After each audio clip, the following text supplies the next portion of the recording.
This scene works because it hides something extraordinary inside something completely ordinary. The audience sees a quiet suburban morning, a man in worn sneakers holding coffee, modest houses, mist, and people starting their day. Nothing signals wealth.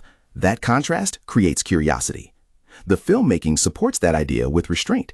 The drone shot establishes a believable world before the camera moves closer and becomes personal. Tight shots of shoes, hands, and facial texture make the man feel real instead of cinematic. The mother with the stroller, the dog walker, and the mail carrier are not filler. They prove nobody sees him as important. Even the lighting serves the psychology. Sunrise backlight, soft fog, and shallow depth of field create realism without looking staged. The sound matters just as much. Birds, footsteps, distant traffic, and subtle music convince the brain this world exists. The scene never reveals who is wealthy because uncertainty is the entire point. This scene works because it's not really about plumbing supplies. It's about making the audience question what wealth actually looks like. The man has $650 million, but the store treats him like everyone else. That contrast creates the tension. Start wide. Show the scale of the Home Depot under harsh fluorescent lights. Contractors compare tools, forklifts move pallets, barcode scanners beep. The environment has to feel busy and completely ordinary before the camera begins quietly following him. The tracking shots matter because they slowly pull attention towards someone nobody else notices. Keep his movements natural. He compares drain cleaners the way any practical shopper would. No dramatic acting. The narration creates the mystery, not the performance. Close-ups turn tiny decisions into meaningful moments. A PVC fitting, a product label, a bottle dropping into the basket. Shallow focus isolates him without losing the reality of the store around him. Then the final pause reframes everything. A cheap drain cleaner suddenly feels important. A quiet hospital hallway becomes the perfect setting because this scene is really about a mindset shift. The man isn't discovering a vending machine. He's discovering ownership, systems, money moving silently in the background while everyone else stays distracted. The hospital matters because demand never stops here. Nurses work long shifts, families wait for hours, patients need drinks, snacks, caffeine. The machines feel ordinary because they're part of the building's routine. That's why the camera moves slowly and observes instead of dramatizing. Wide shots show the endless flow of people. Close-ups turn tiny details into evidence. Empty water slots, scratched metal, blinking payment screens, customers walking away. Then the narration changes the audience's perspective with one question. Have you ever walked past something hundreds of people use every day and never once asked who actually owns it? The pause matters. That's the moment curiosity becomes awareness. This scene works because the vending machines are not the real subject. The emotional shift is a man moving from a paycheck mindset to an ownership mindset, and the apartment has to feel ordinary so viewers believe the transformation could happen to them. The half-finished coffee, worn laptop, and scattered notes create evidence of routine, which makes the environment emotionally trustworthy. Every filmmaking choice reinforces quiet concentration. Slow camera pushes and close-ups of typing turn research into dramatic action, while reflections in the laptop screen connect the character to the information changing him. The lighting is motivated entirely by the desk lamp and computer glow, so the room feels discovered instead of staged. The small notebook calculations matter because they feel realistic. $80 a month is not exciting, but 25 machines becoming $2,000 reveals a scalable system. The realization scene stays restrained because the breakthrough is understanding, not celebration. This scene is not really about vending machines. It's about the psychological shift from spending money to owning something that produces income. The documentary style matters because believable visuals make a small decision feel emotionally important. Every detail in the prompt controls realism. The cloudy weather softens lighting. The navy hoodie maintains character continuity. Scratches, dust, and faded paint stop the footage from looking artificially perfect. The scene also follows a clear emotional progression. Arrival creates curiosity. Inspection builds caution. The handshake becomes commitment. Installation transforms the machine into an asset. Then the first customer quietly proves the system works. The Netflix documentary look comes from slow camera movement, shallow depth of field, restrained music, and natural behavior. He listens more than he talks because real financial decisions are usually quiet. Even the sound design matters. Metal doors, distant traffic, and the cooling fan create immersion without feeling cinematic in an exaggerated way. 1 month later, the parking lot is still empty. The same Honda Pilot rolls into the dental office just before sunrise. Warm light hits the windows while the vending machine glows cold blue inside. He unlocks the machine quietly. A few snack rows are half empty. Some drinks are gone completely. The cash box holds folded bills and loose coins. How would you feel if your first business made only $190 after an entire month? Would you call it a failure or the beginning of financial freedom? On a folding table, he counts the money slowly. Gross sales, $280. Inventory, -50. Commission, -40. Net profit, $190. His coworker made more in overtime. His cousin got a signing bonus worth years of this. But a customer taps a credit card, buys water, and walks away. Most people would spend $190. He decided to multiply it. This scene works because it's not really about vending machines. It's about compounding. The narrator's opening question becomes the thesis for every shot. Wealth comes from repeating one solid decision, not chasing one perfect breakthrough. That's why the documentary stays calm instead of flashy. The man wears the same hoodie, drives the same older SUV, and follows the same routine across months and locations. The repetition is the message. The structure also matters. Every sequence follows the same business loop. Find a location, introduce yourself, sign a simple agreement, install the machine, then repeat. Small details like ratchet straps, card reader beeps, keys changing hands, and fluorescent lighting make the business feel believable. The customer montage proves the system now works independently in many places at once.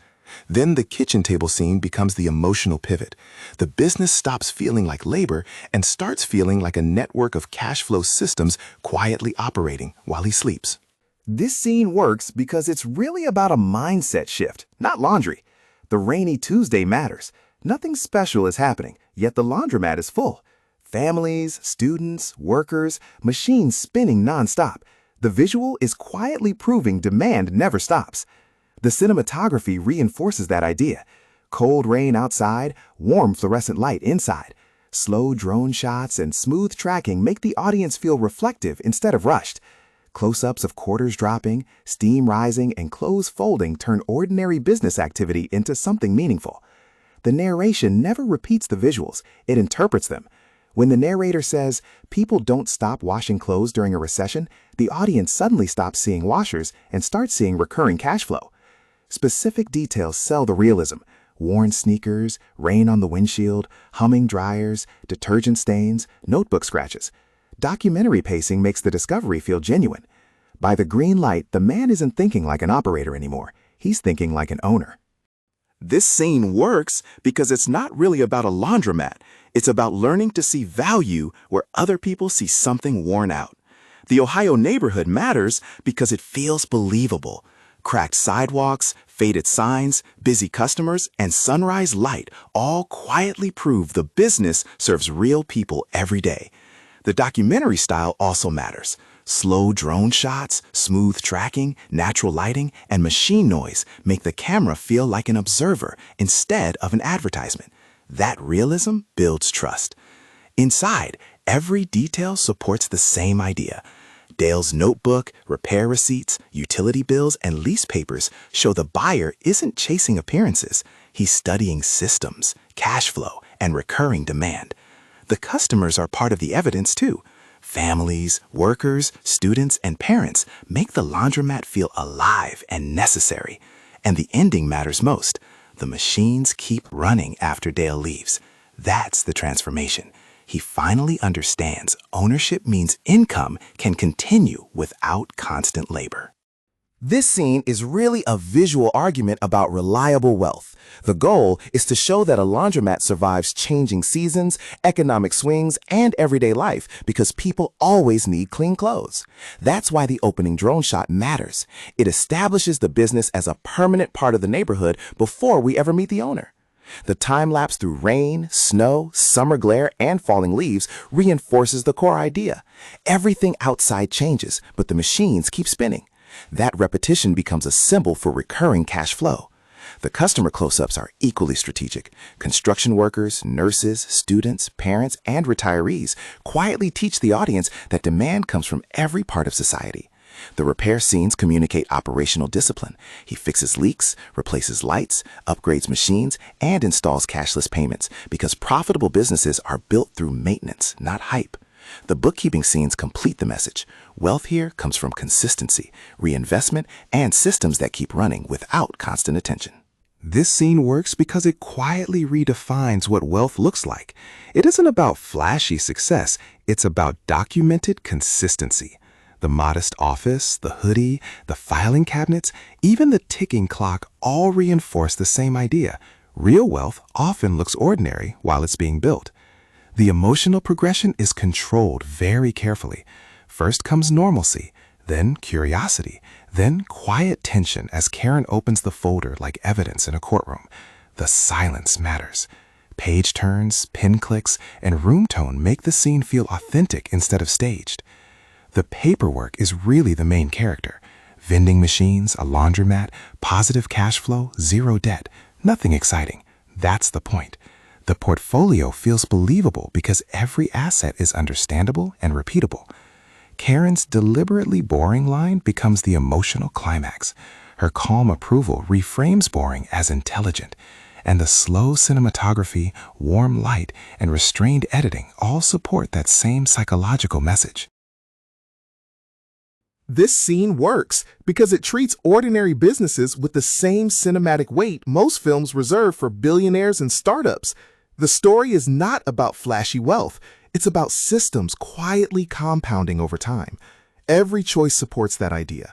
The older Honda Pilot, the faded hoodie, the small Midwest towns, even the slow camera movement all communicate restraint and realism. The businesses were chosen carefully. Laundromats solve weekly routines. Vending machines monetize tiny repeated purchases. Parking lots monetize overlooked land. Cleaning crews support offices before sunrise. None feel glamorous, and that's the point. The owner stays in the background because the portfolio matters more than ego. Slow tracking shots and natural sound make the world believable. The late-night spreadsheet scene becomes the emotional center, showing that discipline and organization drive the growth. Even the editing mirrors long-term investing, patient, steady, and repetitive. By sunset, the audience understands the real message. Quiet systems can build extraordinary freedom. This prompt works because it's not really a prompt. It's a miniature documentary treatment. Every detail is built around one idea.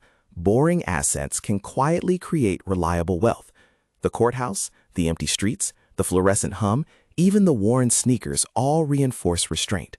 Nothing feels glamorous because the absence of excitement is the point. The structure also matters. First, the drone shot establishes stillness. Then the camera follows the investor like an observer, not a hype reel. The paperwork becomes the drama.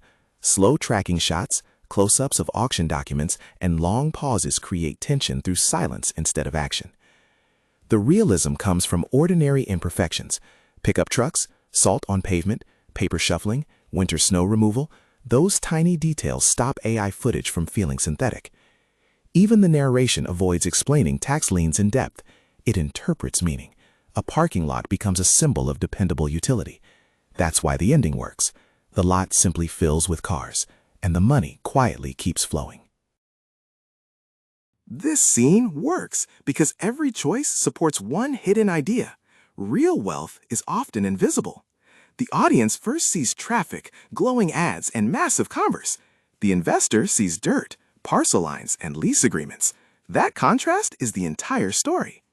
The opening drone shot creates scale before slowly descending toward a single billboard, visually mimicking discovery. The man's older SUV, hoodie, and quiet behavior communicate disciplined ownership instead of flashy success. He ignores the advertisements because the ad isn't the asset, the land is. The pacing stays slow and observational on purpose. Fast cuts would feel like a commercial. Calm tracking shots, long takes, and restrained graphics make the scene feel credible and premium. Sound design handles realism through highway noise, gravel, cranes, and the bank notification. Music handles emotion with piano and cinematic strings. By the ending, viewers understand the business model without needing a lecture. The operator works, the landowner collects rent. Before sunrise, the city becomes a storytelling device. Dark office towers and empty streets tell you the visible economy is asleep, while the cleaning crews are already working. The slow drone shots and quiet streets create a feeling of discipline, consistency, and invisibility. Nothing in this scene is random. The cleaning itself isn't the real product. The repetitive vacuuming, disinfecting, and trash removal are filmed like systems because the business is really selling reliability. Every smooth tracking shot reinforces predictable execution. Then comes the emotional center, Frank handing over the folder. The value is not the mops or the van. It's the contracts, recurring revenue, and client trust built over 31 years. That's why the financial graphics stay subtle. Quiet businesses communicate stability, not hype. By sunrise, workers enter spotless buildings without noticing the effort behind them. That's the message. The strongest businesses often disappear into daily life because they work so reliably. This scene works because it's built like an emotional argument, not just a montage. First, the film shows the loud version of wealth. Drones over financial districts, glowing stock tickers, startup founders pitching investors, luxury networking events, non-stop movement. The camera cuts quickly because the world feels unstable and attention-driven. Then the narrator asks, if two businesses could make you wealthy, why does everyone chase the louder one?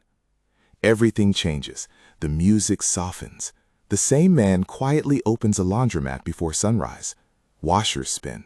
A nurse cleans scrubs. A father folds clothes. A delivery driver buys coffee. The camera slows down because this world is steady. The contrast is the point. Startups depend on excitement, funding, and market sentiment. Essential businesses depend on recurring human needs. The silent man represents consistency. He never changes, while the economy around him does. By the final seasonal montage, the message becomes clear. Durable wealth often grows quietly through businesses people will always need. This scene works because every detail reinforces one idea. People confuse visible status with actual wealth. The ballroom is built to overwhelm you with signals, chandeliers, luxury watches, sports cars, confident conversations about billion-dollar valuations. The camera glides through that world so the audience feels impressed before the quiet man even appears. Then the contrast begins. Everyone performs success. He doesn't. The fleece jacket, the water instead of champagne, the older Honda Pilot, even the laundromat line, all sound socially unremarkable on purpose. The entrepreneur loses interest because the businesses lack prestige language, not profitability. That's why the scene never turns into revenge fantasy. The man stays calm. The deposits arrive quietly. No speech, no flexing, just subtle proof. Even the cinematography supports the theme. Warm, golden lighting surrounds the crowd, while the man is framed more calmly and still. The ending matters because he leaves unnoticed. Underestimation becomes protection, privacy, and power. This scene works because it starts with one simple idea. Truly wealthy people often stop trying to look wealthy. The cracked Honda Pilot, the grocery store parking spot, even checking expiration dates are not random details. They make the story believable. If he arrived in a Lamborghini with security guards, the entire message would collapse. The filmmaking reinforces that philosophy. Warm sunrise lighting makes ordinary suburbia feel meaningful. Slow camera movement and soft background blur create emotional closeness without treating him like a celebrity. Even the pacing matters. Nothing rushes because the film wants wealth to feel calm, not performative. Then the contrast appears. Luxury cars speed past while he quietly loads groceries. His phone shows automatic deposits, but he barely reacts. The point is that real financial freedom becomes invisible. By the sunset ending, the audience realizes the true luxury is not attention. It is peace, privacy, and complete ownership of your time. This scene works because the real conflict is emotional, not financial. The man can send $85,000 instantly. That removes external tension, so the film creates internal tension instead. The golden hour suburb and glowing laundromat establish stability before the vibrating phone narrows the story down to one relationship. Marcus isn't framed like a dramatic victim. The clean food truck and exhausted expression show pride ambition, and quiet fear at the same time. The most important moment is not the request. It's the banking app hover. That tiny pause becomes the climax because documentary realism depends on restraint. No speeches, no dramatic crying, just silence, breathing, dashboard creaks, and thoughtful listening. The scene avoids the obvious resolution on purpose. If he wires the money immediately, the emotional complexity disappears. Instead, he offers time, partnership, and involvement. That's why the final line lands emotionally. The story argues that mentorship can matter more than money. This scene works because it treats mentorship as something earned slowly, not delivered instantly. The emotional core is simple. Money fixes pressure today, but knowledge changes what someone can do for years. That's why the mentor arrives in an old Honda with a notebook and calculator instead of a suitcase of cash. The documentary style makes the story believable.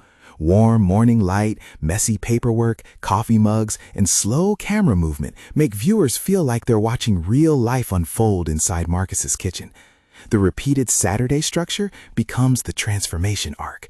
First, Marcus confuses sales with profit. Then he learns how bad lease terms and supplier costs can quietly destroy a restaurant. By the final weekend, the paperwork is organized, the forecasts are realistic, and Marcus speaks with confidence. The loan approval matters because Marcus becomes prepared enough to earn trust himself. The mentor never writes the $85,000 check. He teaches Marcus how to build something that can survive. Sunrise washes over downtown Columbus as a drone glides toward a crowded corner restaurant. The scene isn't really about food, it's about ownership. The narrator asks, how do you measure success? By the money you give someone, or by the confidence you help them build? Marcus unlocks the doors with trembling hands and hangs the open sign.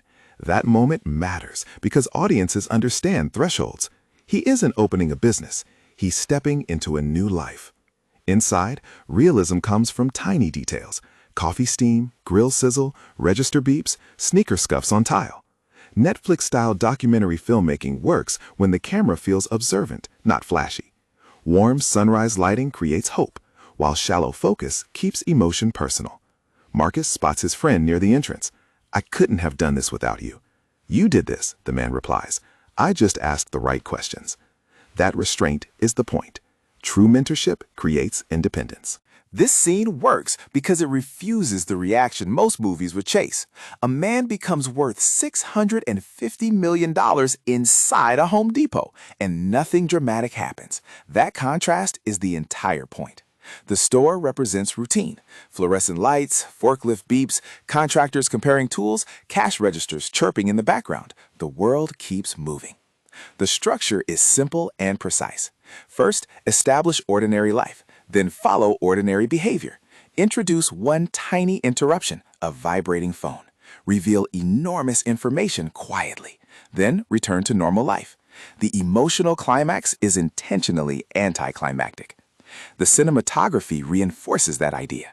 Wide shots make him feel small inside the giant store. Slow tracking shots keep everything observational. Close-ups isolate his attention as he reads the email. Even the sound design stays realistic.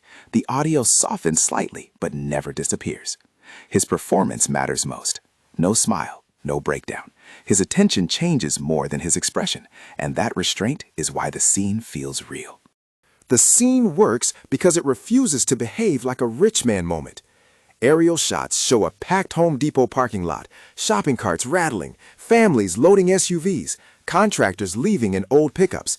Then the narrator asks, what would you do with $650 million? The answer is hidden in plain sight. He just walks to a slightly worn Honda Pilot carrying drain cleaner. That contradiction creates the emotion. The world treats him like any other suburban customer, while the audience understands 11 invisible years built this moment. The realism comes from restraint. Nobody stares at him. He doesn't celebrate. He pauses quietly before starting the engine. The camera slowly pushes closer, shifting from public routine to private reflection. Then the flashbacks appear: vending machines, laundromats, partnerships, financial reports. Short, practical memories. No glamour. Just repetition, discipline, and time. By the end, the account changed completely. His habits never did. A man leaves a Home Depot parking lot in a worn Honda Pilot after reading an email confirming he's worth $650 million. The camera follows quietly above suburban Ohio. Kids ride bikes, school buses stop. Nobody notices. That contrast is the entire point. The scene asks a philosophical question. If nobody celebrated your success, would it still matter? Every ordinary detail protects the theme. The cracked bumper, the navy fleece, even the cheap bag of drain cleaner tell us his life didn't suddenly become glamorous. The wealth is internal. The flashbacks avoid dramatic breakthroughs on purpose. A vending machine, an envelope labeled Machine Number 2 Fund, laundromat keys, deposits arriving month after month. The film argues that fortunes are usually built through repetition, patience, and systems. When he reaches home, there's no celebration, just silence. The world keeps moving because real wealth often arrives quietly. This finale is designed to completely redefine what wealth looks like. The film opens with quiet suburban drone shots because the director wants the audience to feel ordinary life first. Sprinklers, school buses, newspapers, and the old Honda Pilot create realism, not status. That contrast matters later when the montage reveals the hidden scale behind the man's routine. Each business shot serves one purpose, proving the systems work without him. The nurse buying water, families using laundromats, workers parking, and restaurants serving customers all show assets solving problems independently. The story is not about getting rich. It is about becoming unnecessary to daily operations. The porch scene becomes the emotional climax because nothing is happening.